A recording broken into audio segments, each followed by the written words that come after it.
Hello, and you are welcome to this week's episode of Indo Politics. I'm Tabitha Monahan. As is so often the case, the week in Leinster House has been largely dominated by housing, with the Dáil voting through the controversial rent reforms bill set to come into force on March 1st. The government has officially appointed its housing czar. We'll take a look at who that is and what lies ahead of him. And the by-elections in Dublin Central has ramped up in the last few days, with Gerry The Monk Hutch officially entering the race.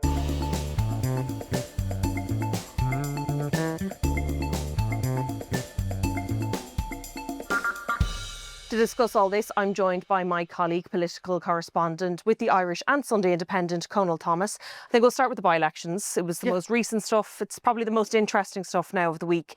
So we're getting a little bit more, we're getting a greater sense of who's going to be in the field. We have Daniel Ennis from the Social Democrats, I think Noel Smith from Ain 2, and Gerry The Monk Hutch said he is officially entering the race. We assumed that that was going to be the case. We know after he ran the last time in the general election 2 years ago, he really took it quite seriously after the election. He went off and he learned what the PRS TV was, the transfers, which was the thing that really tripped him up. So it was kind of, I would say, semi-inevitable that he was going to try again.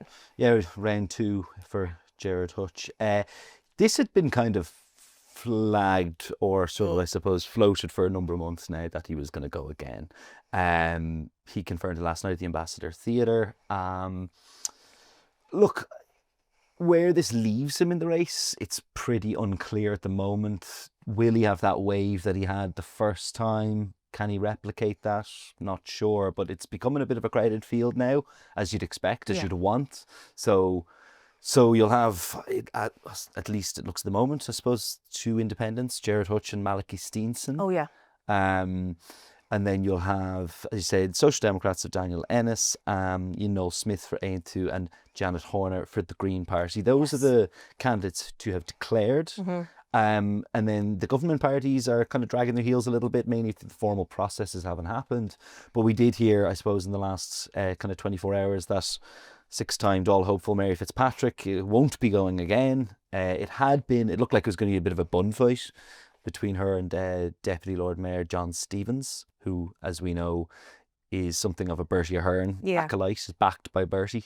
What that means for the Fianna Fáil dynamics, I'm not sure, because if Mary Fitz is now saying she isn't going to go, that kind of leaves John Stevens clear in the running. Yeah, there isn't anybody else really that might. Not at the moment. Not that we know. It was really between those two. Yeah, and there could be someone else comes out now in the next couple of days or couple of weeks. There's two schools of thought, I think, in Fianna Fáil on this. One, Bertie Ahern was seen to have been, I suppose, somewhat mistreated, is the way to put it, by Micheál Martin and the party hierarchy during the presidential. You've remembered when the Jim Gavin report came out, there was actually quite a telling line where Sean Dorgan, the Secretary General of Fianna Fáil, kind of admitted that he should have been more forthcoming, Bertie Ahern, that the leadership didn't want him to go for the presidential ticket. So John Stevens backed by Bertie. Now, there's a thinking that if the party leadership were to go against, say, John Stevens and not back his candidacy and kind of put someone else forward, it might seem as another kind of two fingers to Bertie and kind of go, it might not look so good for Micheál, and there would be questions around that again. Then the other, side of the house would say, we don't want a Bertie-backed candidate. We just want to leave that behind, and all the rest of it. And also, let's face it, John Stevens doesn't have a huge profile. No. His first-time councillor, Fianna Fáil hasn't had a fantastic profile in Dublin and Central in general. Like, we have had Mary Fitzpatrick there. She's run a number of times for the Dáil seat in that constituency. She is a senator. But I don't think a lot of people within the constituency would say Fianna Fáil has a massive presence in Dublin Central since Bertie Ahern left politics. Struggled big time there. Yeah. So that's Fianna Fáil, and then Fine Gael, the front runners, Ray McAdam really is the Lord Mayor. There's two councillors, Gail Randolph and Colin O'Rourke, who might put their name forward, but it looks like it's going to be Ray's, probably. And then Sinn Féin is going to be the big question as well. Harvey Sheridan Morrison's mother, being reported as being in the running to be the candidate there. They have two councillors in that area, though, that could also potentially be the person. But, I mean, as you said, Gillian Sherratt's name has been doing the rounds. Yes, and there's, as you mentioned, there's Seamus McGrattan and there's Janice Boylan, who is Mary Lou's running mate. Look, the sense I'm getting is that this is the Shinners to lose. Do you think really. it's the Shinners to lose, though? Because they did run 2 candidates in the last election. Mary Lou McDonald obviously securing her seat or keeping her seat. And it is, she's such a massive presence in that constituency. Janice Boylan didn't get across the line. I just wonder, why is it different this time? Is it because it's a by-election? And we know that opposition candidates do an awful lot better than government candidates do. There's different dynamics. Yeah. And I think if Sinn Féin can get the right candidate, Gillian would be interesting, because Sinn Féin have made such a play of that issue rightly, in the Dáil. Yep. And if you ran on that ticket alone, it could have a big impact. I think Sinn Féin will be much stronger in obviously the areas like Cabra. Yeah. Labour, sorry, we should mention, because we haven't mentioned Yes. Labour, because there's been a bit of a question mark. A question mark and a bit of an anonymity around them. There's been other names from other parties that have come up, but Labour, there hasn't really been anyone. They have always said that they will run somebody. Yeah. Since Pascal Donoghue announced that he was moving away from politics and stepping out of his role, Labour and Marie Sherlock did say, no, we will be running a candidate, we will be contesting, but they didn't have that obvious person that many other parties have, or at least one person, because Marie Sherlock was the candidate for Dublin Central for a long time for them. There'll be 2 candidates, two people, I believe, who are put their name forward, and Okay. executive will decide, I think, in the coming weeks, or it might be actually March before we even know Okay. who's going to go forward for Labour. I think the interesting thing to look at in Dublin Central will be just how much Gerry Hutch, taps into that anti-government disenchantment narrative. Which we know is there. We know in particular is there in his area in the North Inner City.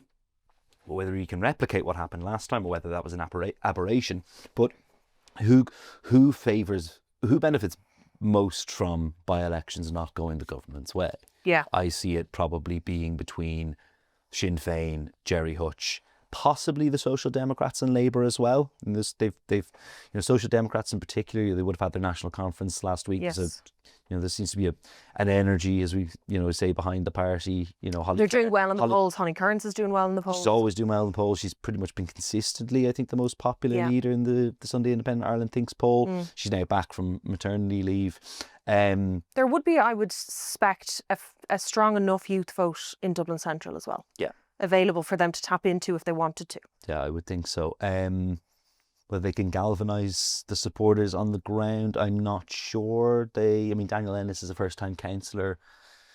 He'd be a sort of a Gary Gannon acolyte, I guess is a way to describe. Where's he based? He's East Wall, is he? In North Wall. So he would Wall. have grown up near Sheriff Street in that area.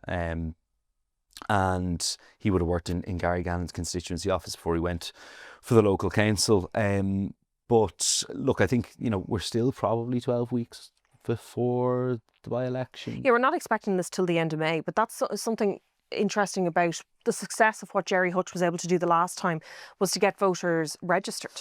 So he has a lot of time now, again, to be able to do that, to get more people on board that mightn't have been on the register the last time, to get, to get his support. So he has time. I just want to bring one of the quotes that he said. So it was at the Ambassador Theatre. Obviously, it was part of publicity for this new play that's on in the Ambassador. Rex Ryan, obviously, is part of that. And it's about the monk's life.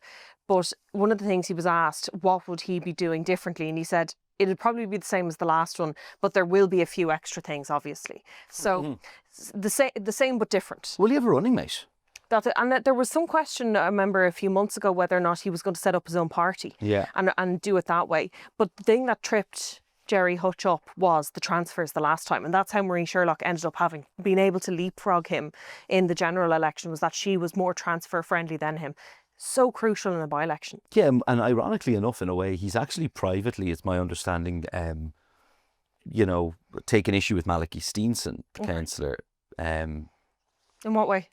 In as much as I think it's probably a little bit of a local turf thing and everything else, but you bear in mind, I think it was about 1,700 of Steenson's transfers in November 2024 general election went to Gerry Hutch.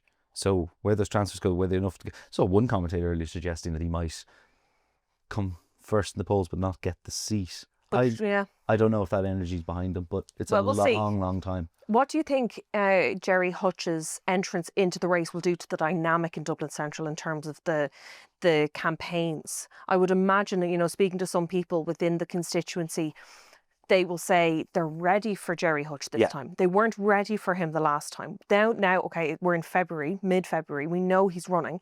So there'll be, I would imagine, at some level, if not an enthusiastic amount of preparation being done by the parties. Well, the tactics, yeah. On what the tactics are. I would imagine it will bring crime in general to the fore in terms of the campaigns for other candidates. They're the kind of things that they're going to be focusing on. I just wonder. I think it'll be slightly different this time around. I don't think the candidates were ready for him the last time. No, and I think you're right. But I think what'll happen is probably everyone will want to separate themselves from Gerry Hutch. You're not going to get anyone coming out and probably agreeing with nearly anything he said, certainly not from the mainstream parties, I would suspect.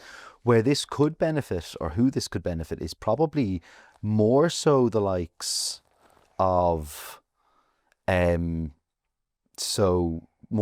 Green Parties, Janet Horner, the likes of Daniel Ennis and the Social Democrats, the likes of whoever runs for Labour, and possibly Ray McAdam, because they'll all be able to speak, I think, a lot more authoritatively to the drugs and crime area, those areas that could become a big issue. Which are issues in Dublin Central anyway. Yeah, the disenchantment and then the housing crisis and everything else, because, the likes of Janet Horner and the likes of Daniel Ennis, two of the declared candidates, would probably spend day in and day out dealing with housing, crime, drugs issues in the north inner city. So they'll be able to speak to, so they'll be able to counter that, I'd say, a lot more than others. Well, John Stevens might, but again, I'm kind of loath to comment too much on what Fianna Fáil or Fine Gael do, given that they don't really have declared candidates. I think that's where it will tap into, and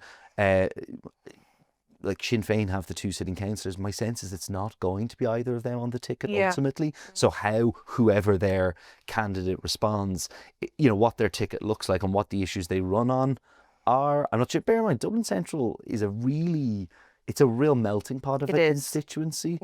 You have Cabra, this traditional working class area where a lot of it's settled, but then there's new communities coming into Iona and Glasnevin and those areas, which are traditionally would have been, I suppose, a bit more Fianna Fáil, Fine Gael, but quite a strong Labour stronghold there, and Drumcondra as well. And then you'd have Bertie, and then you'd have the likes of East Wall and North Wall, which would be kind of some of the most deprived, I suppose, areas in the city. So how they all tap into that, I don't know. But what I'm unclear of yet is because we're such an early earnest stage of the campaign, none of this has really come out. So we don't really have a clear vision or viewpoint on where the campaign's going to go. What would be the flashpoints, other than the obvious ones, as you say, like crime, deprivation, housing, the usual, what we were going to expect.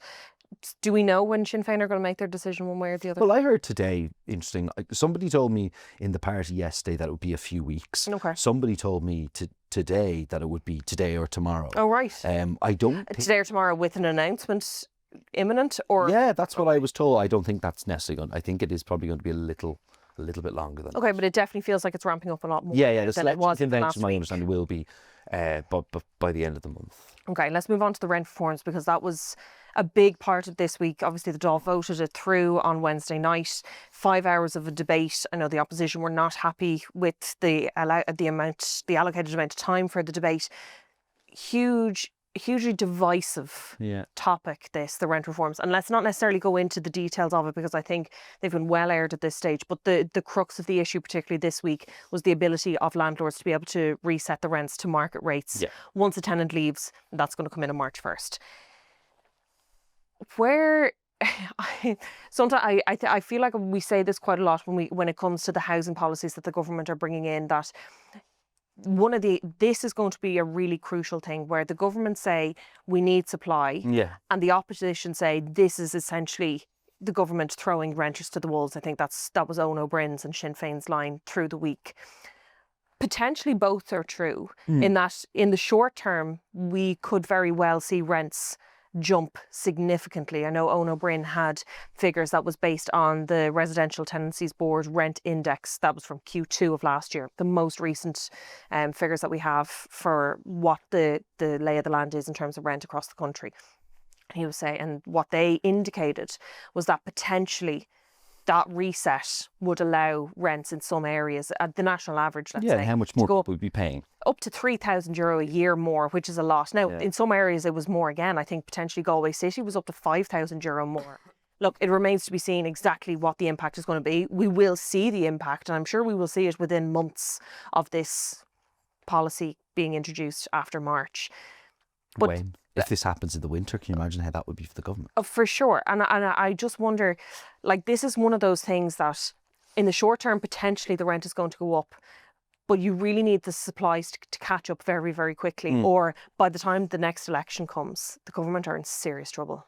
Well, let's look at it in two ways, I suppose. One of this is the Micheál Martin philosophy of 5 years of stable government, that you take the decisions, take the unpopular decisions now in the hope and the hope or the expectation that by the time the next election comes around, things have improved. Now, the government has rightly been accused of veering its housing policy towards developers. And it has done that through a number of measures. It has done that. Now, let's just leave aside the argument of landlords. And, you know, I know Taoiseach Simon Harris was very exercised about this, I think, in the Dáil today, where he was saying that the opposition were putting misinformation out there that 88% of landlords in the country are small landlords, and the institutional investors, etc., etc. But you introduce these reforms in the hope that supply ticks up, right?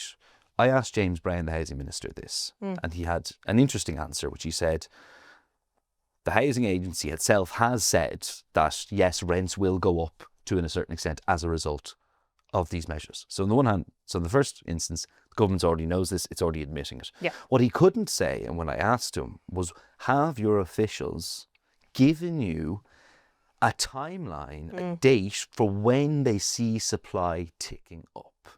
Now, partly the reason they probably can't do this because there's a variety of factors going on here. As on top of these rental reform measures, there's the 9% construction for developers to get apartment building the VAT rate. Up the VAT rate, exactly. So you're tying that in together in the hope that, again, supply will increase. Fast forward now from where we are to about 4 or 5 weeks' time, and James Brown will be going over to Cannes in France, where I'm sure the weather will be a lot better than it is here. That's not hard. To the MIBIM conference, effectively an investor roadshow to say Ireland is open for business. So the government is throwing the kitchen sink at the industry to say, come build, come build, come build. It's cutting tax. It's changing the rental reforms. We are none the wiser as to when this will happen. If there's political instability, I think, in the event that in, say, 6 months' time, we see evictions ramp up, we see rents go up, it heads towards winter, the homelessness figures don't come down, the government are in big trouble. Yeah. They are very focused on the private investment side of things, as you have just outlined there. Because as Micheál Martin has said consistently in the Dáil and others in government, the state can't do this alone. No. They need €19 billion investment. Yeah, and to be able to get to the 50, 60,000 a year. They're just they seem like the government. They do seem like risky moves for the government. All in the hopes, like you said, because they can't say when supply is going to ramp up. No, but you can only take the measures that aimed at increasing supply and hoping that it does. I mean, they haven't produced much evidence or modelling to say when it will or what the impact will be themselves. But then on top of this, I don't think we should get too much into the whole infrastructure side of the house, because we've been over it and over and over it, and it's kind of done to death. There's all these task force and agencies set up, and we might talk about one. I was going to say, we will talk about one in a minute, but they need that investment. Like one kind of chink of light for the government in this, I think, is the housing commencements towards the end of last year completion. They went up. The completions went up quite significantly. See what it's like now at the end of this quarter, if they're on the right track. Look, I think the housing debate is where it is. It's always going to where the rental reforms are, a very divisive topic. Rightly so. It's like all these things, we're going to have to wait and see what the impact is. But I think the key thing will be the timing of when these measures. It could be a case that in 6 months, if we see, as I said, evictions go up, rents go up, political heat will come on the government. Now, they may be able to turn around at that time and say, but look at completions, look at the completions numbers. Yes. Right. Now, will rents come down in the short term? No. Yeah. No. Though likely they're going to go up, like you said, and it's already been a minute too. I want to briefly talk about the Airbnb rules that were coming in, not just the Airbnb rules, but the short-term lets ones. Another measure that the government wants to introduce to free up rental accommodation. Can you take us through very briefly what that is? And there were some changes and a little bit of rollback this week. Yeah, originally it was supposed to be towns of 10,000 or more would be restricted in terms of Airbnb. You would not get a planning permission to have a short-term let. This goes back, well, kind of before the last coalition, but anyway, at the start of the last coalition, some of the independents and Kerry TDs were not happy about this, particularly Minister of State Michael Healy-Rae and Children's Minister Norma Foley, because Kerry is, a tourist hotspot and there's a lot of short-term lets there. What happened this week was late night on Monday, a decision was made to change that 10,000 threshold to 20,000. And it was kind of originally dressed up as in 20,000 was the significant thing. But what it effectively meant that was that towns of populations between 10,000 and 20,000 would now be excluded. And that goes to the likes of Killarney, Kenmare and other places. That's 29 towns that will not come under these requirements. So there's many, many towns. There will be no town in County Galway, bar the city itself, where the new rules will apply. The government has argued that this is a balance for the tourist industry, and that they needed certainty. Firstly that they needed certainty, but also that they couldn't completely crush it in certain towns and certain areas, etc., etc. It might be a disincentive. Labour has pointed out, much like they did with the rental rules, Conor Sheehan, the housing spokesperson, that this is shafting renters even further, because it means that more supply now won't be freed up for renting or for purchase, which was in part the aim of the policy. The government has also, or rather say the Enterprise Minister Peter Burke, has denied that this was any sort of sop to the Healy-Raes and to the Kerry TDs. It's really hard to look at it as anything but that. It is. We know that Michael Healy-Rae wrote to his colleagues over this in recent months, and only in the last few days we've seen him out on social media celebrating this as a win for Kerry. When you look at the figures as well, the charity threshold, the housing charity threshold last year found that over 20,000 entire homes advertised as short-term lets across Ireland. That's how many there were, and that was compared to 2,300 homes. So you can see why the government are trying to tackle this as an issue, because it clearly is when you look at those kinds of figures. And then another aspect of this is that there will be a short-term letting register that's up and running by Fáilte Ireland as well. So that's all meant to come in. I think that register is meant to come in by the summer. Final thing on housing, and our final topic for the day, is the housing czar finally appointed by the government. Not as controversial. It kind of somewhat went under the radar, I thought, this week.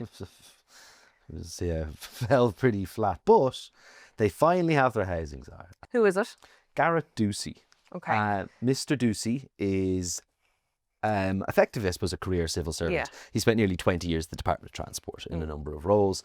Look, we all know the background to this. The Brendan McDonagh debacle, the salary blew up in the government's face. One of the early climb downs, big mistake by James Brown in his kind of early few months as a cabinet minister, blocked by Fine Gael. The idea is put on ice there. And this person, this housing czar, which the government hate using that term, but anyway, it stuck, is the head of the Housing Activation Office. Which will do what? Okay, the Housing Activation Office was set up last April, was it around last April, maybe a little bit after, to coordinate different utilities, right, be it Uisce Air and ESB, local authorities and officials from within the Department of Housing, right, to kind of take a kind of a holistic look at where the blockages are. Knock heads together. These are the people who are on the ground, know what's going on. Exactly, and developers effectively know that if they have an issue with a water connection, planning permission, the local authority are not playing ball or they're being slow, that there's this one-stop shop to go to. And now Garrett Ducey has basically been appointed to now head up that office. People will remember the words that were kind of being thrown about at the time was that this person was going to be a maverick, was going to be somebody who was an outsider. Definitely he's not an outsider. So do you think that was probably a strategic move or a deliberate move on the part of the government? I think the cynical or more dispassionate observer would probably say, after the Brendan McDonagh fiasco, who in their right mind from the private sector would go for it. Because bear in mind, this is what ties into, you would have seen recently the whole debate around semi-state CEO pay. Yes. Right? It's been a bit of a big debate around that the last few weeks.